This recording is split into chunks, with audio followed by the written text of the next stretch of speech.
He found her in a dimly lit lounge off the main hall, standing too close to David Russell, her boss. Emily's auburn hair caught the light, her posture relaxed, her smile brighter than Michael had seen in months. David, polished in a charcoal suit, leaned in, his voice low, his expression warm. Emily laughed, a sound that once filled their Echo Park apartment during late-night talks, now directed at someone else. Michael's chest tightened, a dull ache spreading. This wasn't the Emily he'd married, the woman who'd teased him about his predictable coffee order or planned starry nights in Santa Barbara. This was someone new, someone who belonged here, in this world of power and privilege. He edged closer, hiding behind a cluster of executives debating crypto trends, their voices a convenient mask. Emily's words reached him, soft but piercing. "He doesn't suspect anything, David," she said, her tone casual, almost flippant. David nodded, his hand brushing hers in a gesture too familiar, too deliberate. Michael froze, the air sucked from his lungs. Her words echoed in his mind, each syllable a shard of betrayal. He doesn't suspect anything. The implication was clear. She wasn't just distant. She was hiding something she and David shared. His knees weakened, but he stayed rooted, his eyes locked on them. He studied their movements, searching for clues. Emily's hand rested lightly on David's arm, her eyes lingering on him with an ease Michael hadn't seen in their own home. David's smile was confident, proprietary, as if this moment was routine. They moved together with a practiced rhythm, their body language speaking of months, maybe years, of intimacy. Michael's thoughts spiraled. How long had this been going on? Had every late night, every vague excuse, been a cover for this? The receipt flashed in his memory, joined by other fragments, her distracted glances, her sudden interest in designer clothes, the way she'd stopped asking about his day. Each piece built a picture he'd been too trusting to see. His hands trembled as he pulled out his phone, opening their shared bank app. He scrolled through recent transactions, his breath catching at a series of deposits labeled consulting fees from David's agency. The amounts, thousands of dollars, were far beyond Emily's usual bonuses. His stomach churned. These weren't rewards for her marketing campaigns. They felt like payments for something else, something tied to her closeness with David. He snapped a screenshot, his mind shifting from heartbreak to suspicion. This wasn't just a stolen moment or a lapse in judgment. It was calculated, deliberate, a betrayal woven into their finances, their life. He overheard her whisper in the shadows of a glittering Beverly Hills mansion. "He'll never know, David." Michael Clark's heart sank as he watched his wife, Emily, lean closer to her boss, her laughter too intimate, her touch too familiar. The party pulsed around him, but the world narrowed to that single, devastating moment.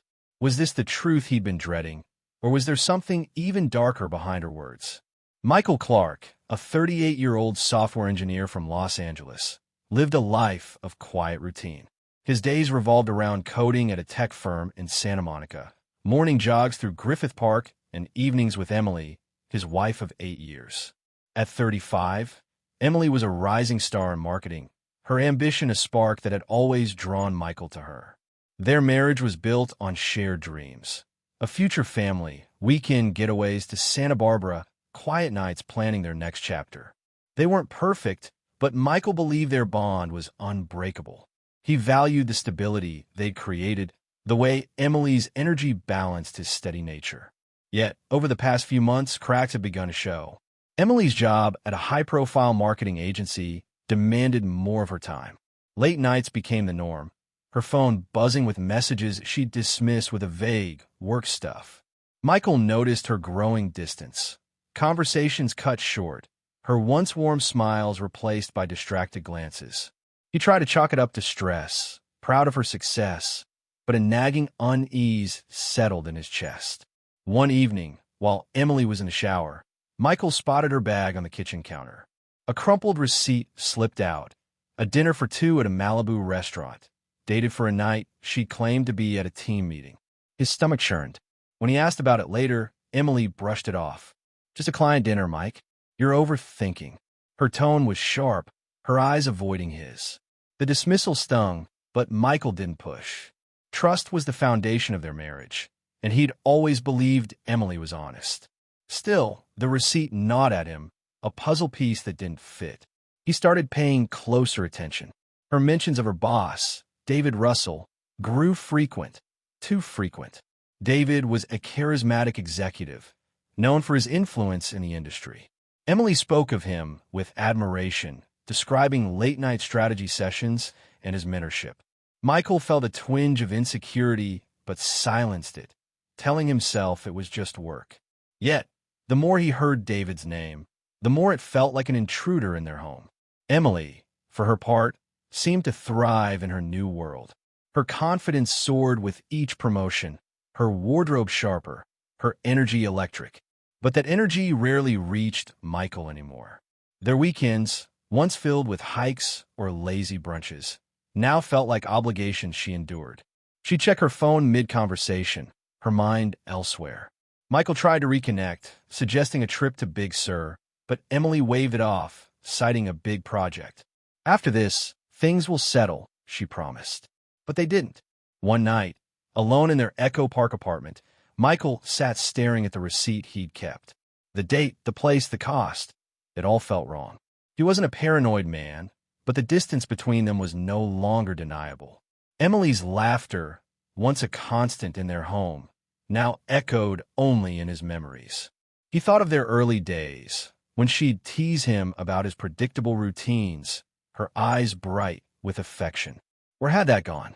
Had he missed something, or had she chosen to hide it? The turning point came when Emily announced a crucial networking event at David's Beverly Hills estate. Her voice was casual, but she avoided Michael's gaze, her fingers fidgeting with her necklace. "It's a big deal for my career," she said. Michael nodded, but his mind raced. The receipt, her distance, David's name, it all converged into a single question he couldn't ignore. What was she keeping from him? That night, as she left in a sleek black dress, Michael made a decision. He needed answers, even if they shattered the life he thought they had. He grabbed his keys, his heart pounding, and followed her into the night, unaware that the truth would change everything. Michael's heart pounded as he navigated the winding roads toward David's Beverly Hills estate, the crumpled receipt from Malibu a constant weight in his mind. Its details, date, place, cost for two, had haunted him since he found it, a silent accusation he couldn't shake. He wasn't a man driven by impulse, but tonight, doubt propelled him forward. He parked a block from the mansion, its sprawling silhouette glowing under the soft hum of luxury. Chandeliers cast golden light through tall windows, and laughter spilled out, mingling with the clink of glasses. This wasn't his world, but the need for answers pulled him in. Slipping past the valet, Michael blended into the crowd, his faded jeans and hoodie a stark contrast to the tailored suits and shimmering dresses around him. The air buzzed with wealth. Conversations about stock portfolios, yacht trips to Catalina, names dropped like currency.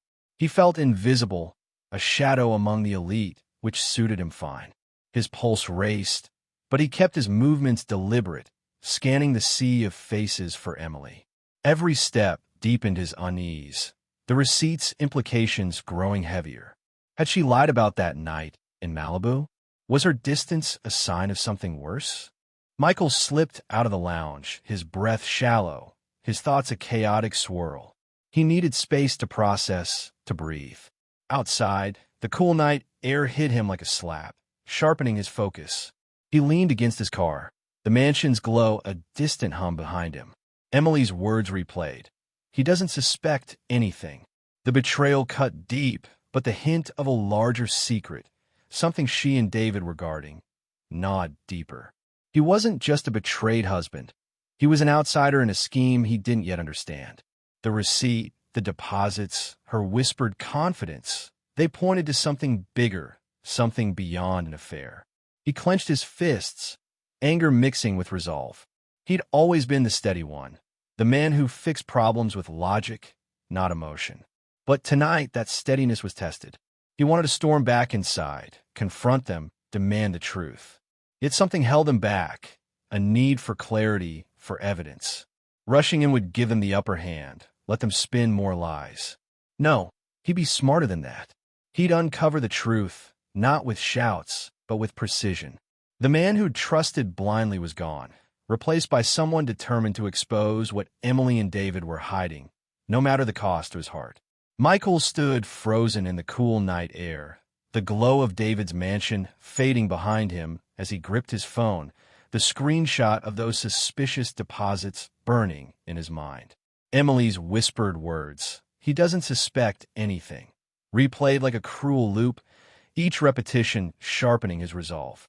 The betrayal was undeniable, but the hint of a deeper secret, something tied to those payments, pushed him to act. He drove back to their Echo Park apartment, his thoughts a tangle of hurt and determination. Sleep eluded him that night. Instead, he sat at the kitchen table, the receipt and his phone before him, piecing together a plan. The next morning, Emily returned home, her face a mask of forced normalcy. "Late night," she said, tossing her purse onto the counter. "The event was a success." Michael nodded, his expression neutral, though his heart raced. He studied her, her quick glance away, the way her fingers fidgeted with her coffee mug. She was hiding something, and he was done pretending he didn't see it. "Good," he said, his voice steady. "Glad you're killing it at work." The words felt hollow, a test she didn't know she was failing. Emily smiled, but it didn't reach her eyes, and she left for the office without another word. Michael waited until she was gone, then dug deeper. He logged into their shared cloud storage, something he hadn't touched in years, and found a folder labeled Work Docs. Most were mundane, presentations, client briefs, but one file caught his eye, a contract between Emily and David's agency for consulting services dated months before her latest promotion. The terms were vague, the payment structure unusually high. He cross-checked the dates with the bank deposits. They aligned perfectly. His jaw tightened. This wasn't just an affair. It was a transaction, a betrayal woven into her career. He needed more than suspicions. Michael reached out to a colleague, Sarah, who'd worked in corporate compliance before switching to tech. Over coffee in a quiet Pasadena cafe, he shared the basics, careful not to reveal too much. "Hypothetically," he said, "if someone's getting paid for work they didn't do, what's the play?" Sarah leaned forward, her eyes sharp. "Sounds like a kickback or worse. You need evidence, contracts, emails, proof of non-delivery. Companies hate ethics violations. They'll investigate if you push." She paused, studying him. "This isn't hypothetical, is it?" Michael forced a smile. "Just curious." But her words lit a path forward. Back home, he combed through Emily's emails, using their shared laptop. He hated the invasion, the betrayal of his own values, but trust was already broken. A thread between Emily and David stood out, brief, professional on the surface, but laced with subtext. "Dinner tomorrow to discuss the project?" David wrote. Emily's reply, "Can't wait. Let's keep it between us." No mention of other team members, no CCs to colleagues. Michael's stomach twisted. He saved the emails, his hands shaking. Each discovery was a wound, but also a weapon. He wasn't just fighting for his marriage anymore. He was fighting for the truth. That evening, Emily came home late again, her perfume sharp, her demeanor distracted. Michael sat on the couch, pretending to read. "How's David?" he asked, his tone casual but deliberate. Emily froze, her bag halfway to the counter. "Fine," she said too quickly. "What?" Michael shrugged, his eyes locked on hers. "You talk about him a lot. Just wondering." The air grew heavy, her silence louder than any confession. She mumbled something about a shower and disappeared, leaving Michael with a certainty he could no longer ignore. Whatever she and David were hiding, it wasn't just about stolen moments. It was about power, money, and a lie that threatened everything he'd built with her. He leaned back, staring at the ceiling. The man who'd once believed in their shared dreams, of a family, a home, a life, felt like a stranger now. But in his place was someone new, someone who wouldn't let betrayal define him. He'd gather the evidence, expose the truth, and reclaim his dignity, not through anger, but through action. The game had changed, and Michael was ready to play it smarter than they ever expected. Michael sat at his desk, the glow of his laptop casting shadows across the quiet apartment. The evidence he'd gathered, screenshots of bank deposits, the vague consulting contract, the cryptic emails between Emily and David, lay organized in a digital folder, a testament to his growing resolve. The pain of Emily's betrayal hadn't dulled, but it had transformed into something sharper, more focused. He wasn't just a wounded husband anymore. He was a man determined to uncover the truth and hold those responsible accountable. But the weight of what he was about to do pressed heavily on him. Confronting Emily directly risked tipping her off, letting her and David cover their tracks. He needed to be strategic, to act with precision. The next morning, Michael met with a lawyer recommended by Sarah, a no-nonsense attorney named Rachel, who specialized in corporate ethics cases. In her sleek downtown LA office, he laid out the facts, the suspicious payments, the contract, the emails suggesting an improper relationship. Rachel listened, her pen tapping lightly against her notepad. "This could be serious," she said, her tone measured. "If your wife's promotions were tied to these payments, it's not just personal. It's a potential violation of corporate governance. But you'll need more than this to force an investigation. Do you have proof the work wasn't done?" Michael shook his head. "Not yet, but I know she wasn't consulting. Her job's marketing, not strategy." Rachel nodded. "Then we start with a formal complaint to the company's ethics board. Anonymously, if you want. It'll trigger an audit." Michael hesitated. An audit would expose Emily, unravel their marriage publicly. Part of him still ached for the woman he'd loved, the one who'd laughed with him over burnt pancakes on lazy Sundays. But that woman was gone, replaced by someone who'd traded their vows for ambition. He thought of her whispered words at the party. "He doesn't suspect anything." And his resolve hardened. "Let's do it," he said. Rachel drafted a complaint, detailing the payments and the questionable contract, framing it as a whistleblower report to protect Michael's identity. He sent it to the agency's ethics hotline that afternoon, his finger hovering over the submit button before pressing it with a quiet exhale. To steady himself, Michael began seeing a therapist, a calm woman named Dr. Lynn who worked out of a small office in Pasadena. In their first session, he poured out the hurt, the anger, the guilt for not seeing the signs sooner. "You're not responsible for her choices," Dr. Lynn said, her voice gentle but firm. "But you can control how you respond." "What do you want from this, Michael?" The question lingered. He wanted justice, yes, but also to reclaim the man he'd been before doubt consumed him. Dr. Lynn helped him see that his strength wasn't in confronting Emily with rage, but in rebuilding himself through deliberate, ethical action. Over the next week, Michael kept up appearances at home, though every interaction with Emily felt like a performance. She sensed the shift, her questions growing sharper. "You okay, Mike? You seem off." He'd shrug, forcing a smile. "Just work stress." But her eyes lingered, wary, as if she knew the ground was shifting beneath her. Meanwhile, he dug deeper, accessing public records about David's agency. He found a pattern. Other employees had quietly left after questioning promotions, their reviews hinting at favoritism. It wasn't proof, but it fueled his suspicion that Emily's rise wasn't an isolated case. One evening, as Emily worked late again, Michael received an email from Rachel. The agency had launched an internal investigation based on his complaint, requesting financial records and employee contracts. His heart raced. This was real now.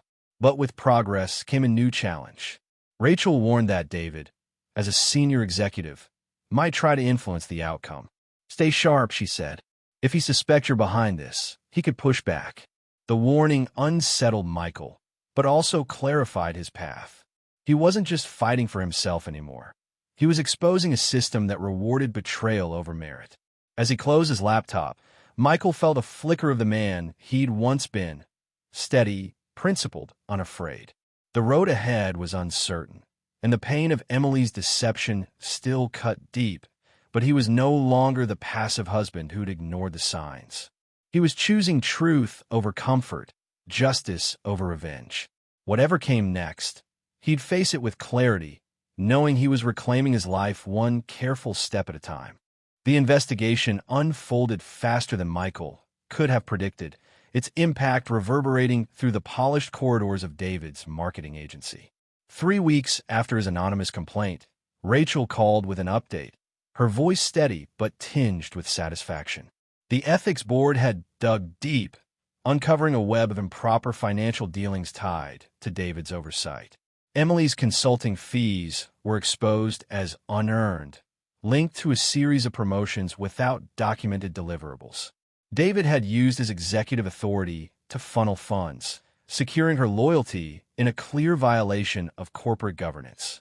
The consequences were swift and unforgiving. David was terminated, his once sterling reputation in Los Angeles' competitive marketing scene reduced to ashes.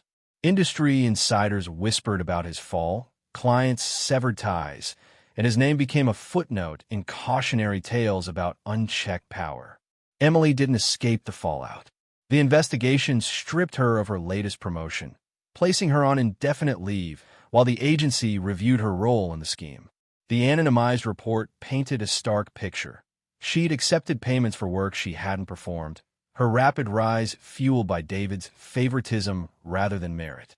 When she returned to their Echo Park apartment one evening, her face was pale, her usual confidence replaced by a brittle unease.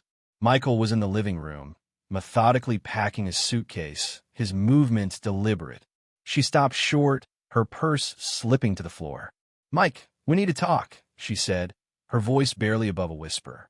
He met her gaze, his expression calm but resolute, a wall she couldn't breach. "I know everything, Emily," he said. "The payments, the promotions, David. It's done." Her eyes widened, a flicker of panic crossing her face. She stepped forward, words spilling out in a rush. "Mike, please let me explain. I got caught up in it. I thought I was building something. For us, for our future. I never meant to hurt you." Her voice cracked, but Michael shook his head, the sting of her betrayal now a dull ache, tempered by weeks of clarity. "You didn't just hurt me," he said, his tone even but firm. "You traded our life, our trust for a shortcut. That's not a mistake, Emily. That's a choice." Tears streamed down her cheeks, her hands trembling as she reached for him.